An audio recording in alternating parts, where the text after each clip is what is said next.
Quando se ne sente parlare c'è sempre un velo di mistero che sembra circondare ogni discorso. A Venezia invece la massoneria ci mette la faccia.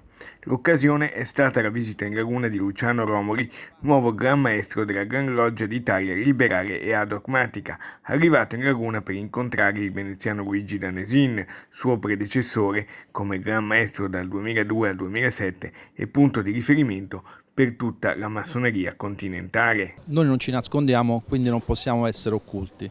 Noi tutt'al più potremmo essere catalogati tra le persone che esigono una riservatezza prevista anche dalla nostra Costituzione.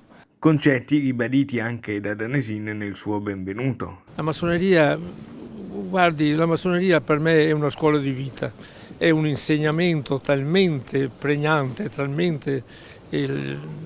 che veramente fa cambiare la vita dell'uomo. Venezia, con ben 200 fratelli, circa 600 in Veneto, ha un ruolo centrale nell'obbedienza che conta in Italia poco meno di 10.000 iscritti. La visita del Gran Maestro è una cosa veramente importante, ma non tanto per la persona che viene, per l'attenzione che il Gran Maestro, perché il capo della massoneria italiana ha verso la nostra città, e quindi è una cosa molto molto importante. La massoneria non è legata ai tempi e alle situazioni, è legata all'uomo.